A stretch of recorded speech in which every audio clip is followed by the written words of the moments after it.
Alright, this is going to be a video to wrap up last week and introduce some stuff from this coming up week. This slide is the last slide on the PowerPoint that I had posted in last week's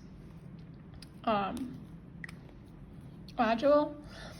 And I wanted to go through how to read this slide. So for simple harmonic motion, it is anything that moves back and forth in a repetitive motion due to a restoring force. The two that we're going to look at this week coming up are springs and pendulums. We took a look at the relationship between restoring force and displacement this past week using Hooke's law. Hooke's law is your restoring force is equal to your spring constant times your displacement. Right, this is sometimes referred to as your spring force.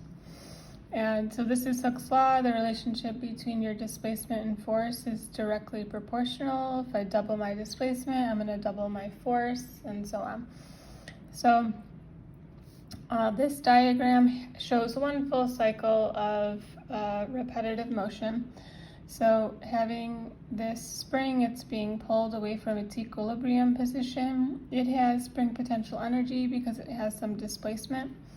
So last semester we learned that spring potential energy or elastic potential energy is calculated 1/2 kx squared. This displacement in both equations is the same, and our spring constant in both equations is the same. Our spring constant is an intrinsic property of our spring. It's basically the stiffness of our spring. All right, so going back to reading this, if you've got your mass some position away from equilibrium and it's got spring potential energy.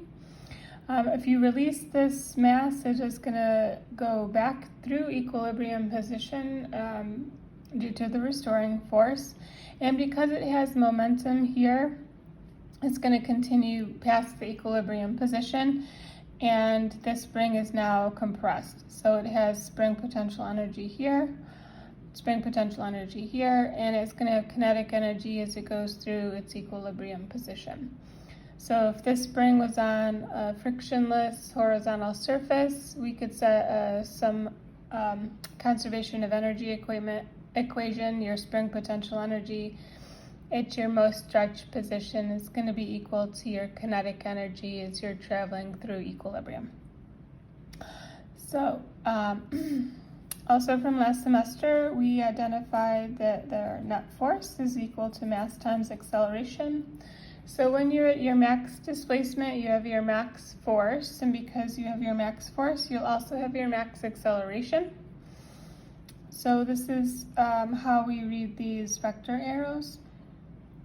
So if my displacement is this way, right, my force is going to be in the opposite way. The displacement is in one direction and your force wants to pull you back to your equilibrium position.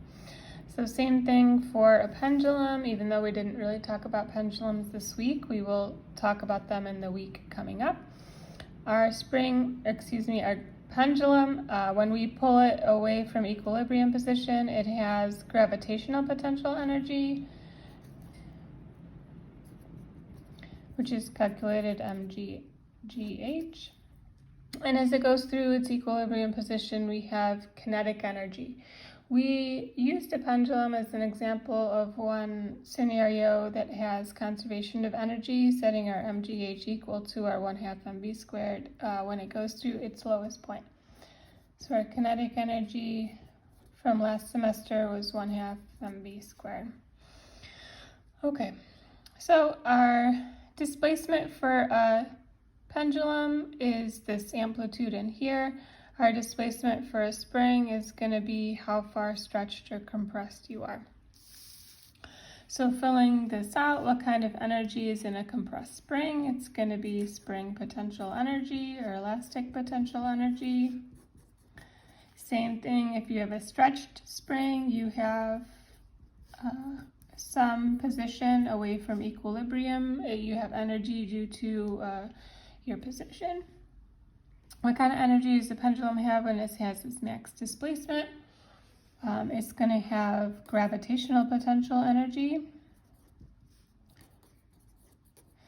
when you have a pendulum and you bring it away from the equilibrium position, or you pull it up, it's going to have some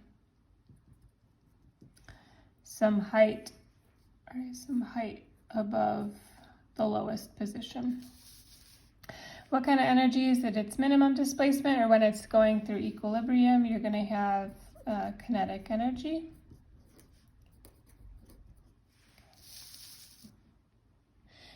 And I'm gonna pause here and I'll make a second video.